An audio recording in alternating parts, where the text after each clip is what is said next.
नमस्कार दोस्तों, literacy the YouTube channel for English literature welcomes you once again at MCQ marathon where we tackle daily 5 questions related with English literature. The present series is dealing with 20th century literature, so welcome you back with this very interesting session of 5 questions.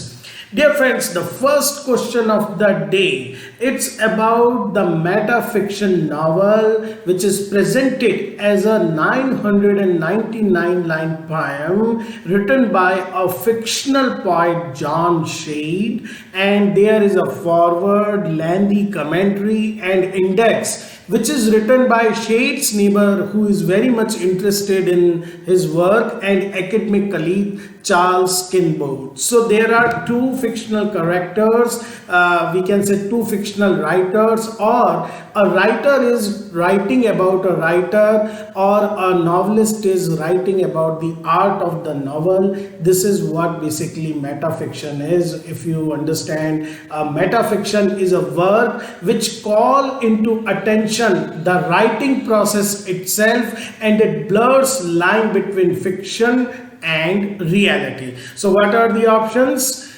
Pale Fire by Vladimir Nabokov, a very popular writer of postmodern era. Then we have Cloud Atlas by David Michel, once again a very prominent name in postmodern fiction.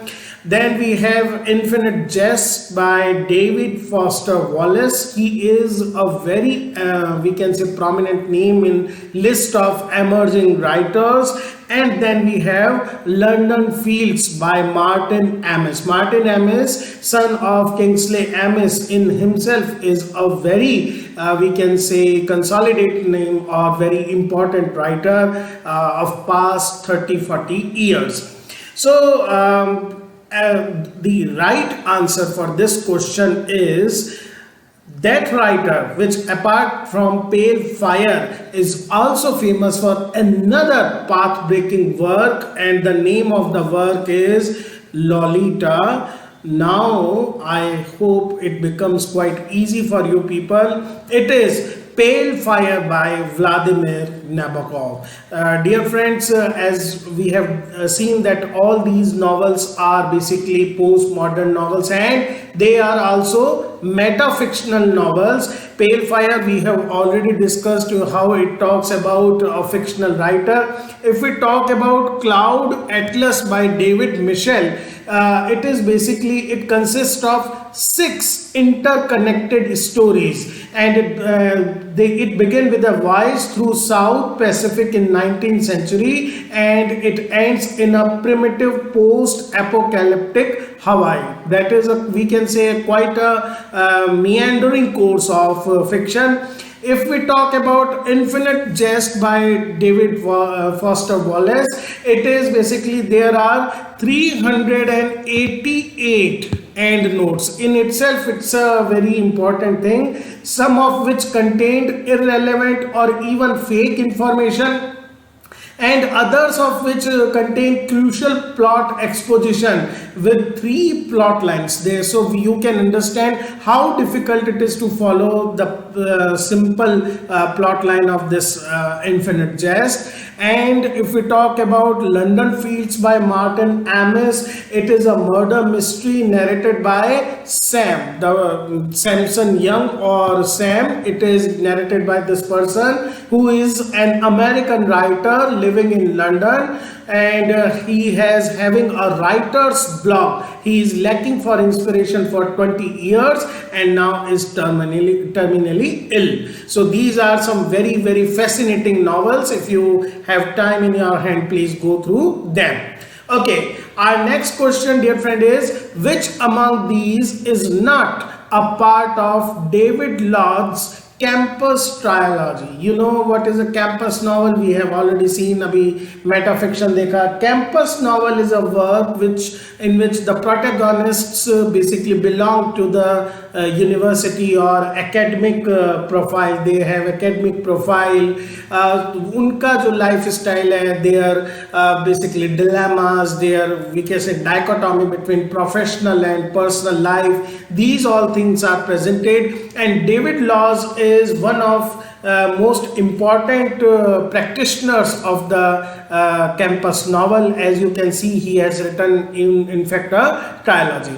So our options are Changing Places, Small World, then we have Nice Work, and the last one is Picture Goers. All these are written by David Lodge, but one among them is not from the campus trilogy. Right option is, dear friend, Changing Places. Yes, this is the first part. Small World, this is also part of the campus trilogy. Nice Work, this is also part. It is the Picture Goers which is not a part of the campus trilogy. It is basically one of his religious novel with Catholicism as the background information. And if we talk about his campus trilogy, there are certain characters which reappear in all of the novels, and the theme is almost common. For example, Changing Places, it talk about the name of the protagonist is Philip Swallow. This is also important. Philip Swallow, and he embarks on an academic exchange with his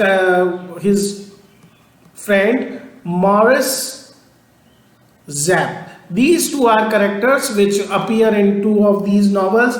They appear in Changing Places, then they appear in Small World also, in which Irishman McGarrigle, he travels the world in search of love of his life, and a large cast of international academics Swallow, Japp, and they joust for a near mythical professorship. If we talk about Nice Work, in this there is now feminist academic Robin Penrose, and she is reluctantly put forward as for a shadowing scheme in which she is obliged to follow his factory boss Victor Wilcox. The Picture Goers, on the other hand, dear friends, is based on Catholic element of his life.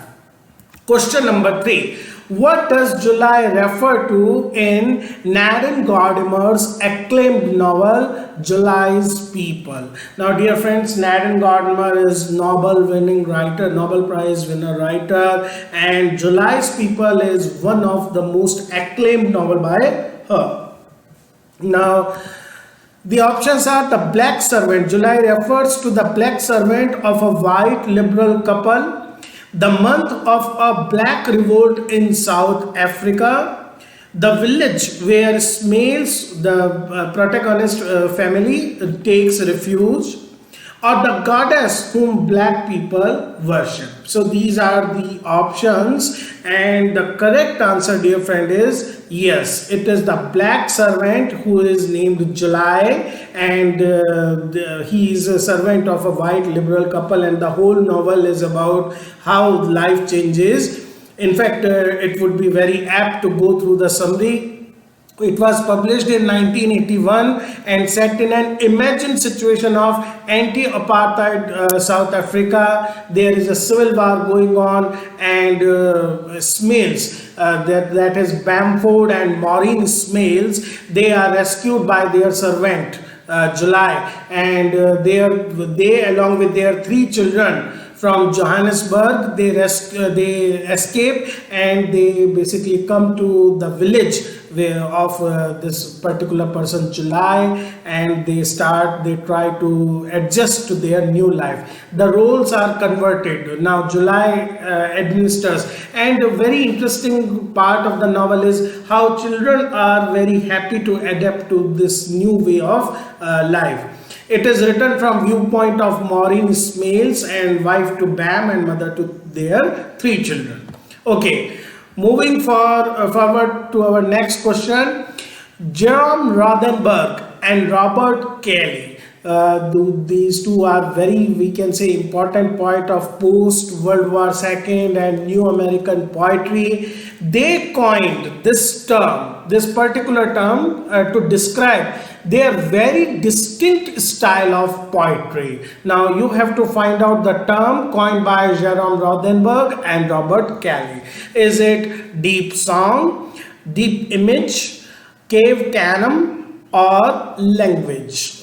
You must have heard some of these terms. For example, deep song. First, let us know about the correct answer. Correct answer, dear friend, is deep image. Now, deep image, the poetry they write is stylized, resonant poetry full of concrete images. This is important term to know, that they write about concreteness. Concrete images, this is basic, and where they coined this term, the name of magazine is Prof.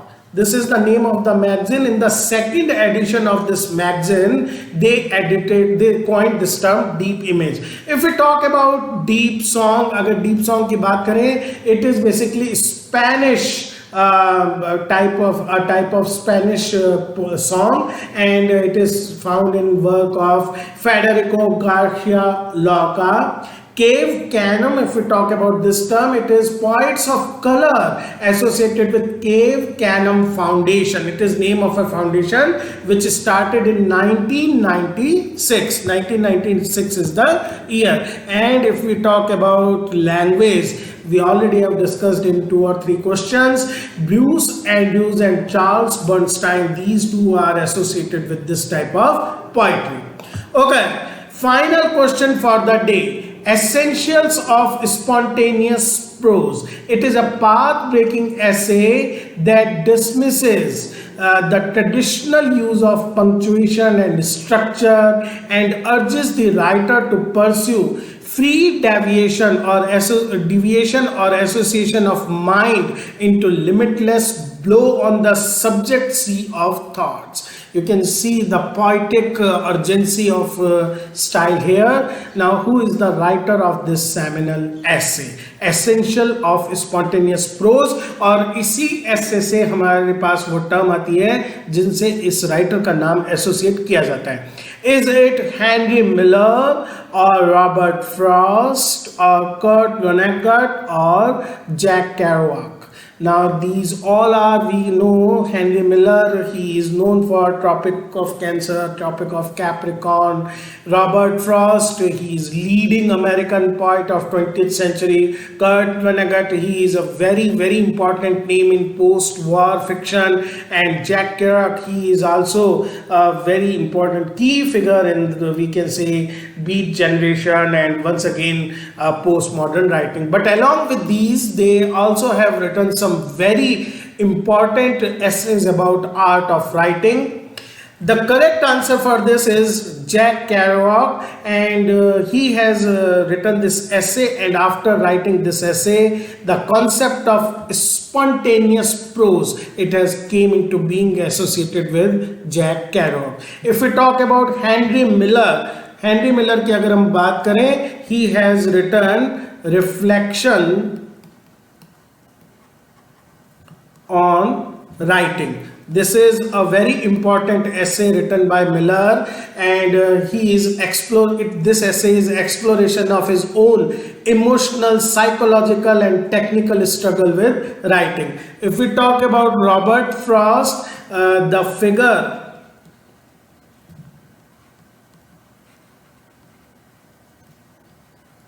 a poem makes. This is a very, very popular essay written by Robert Frost. If we talk about Kurt Vonnegut, it is how to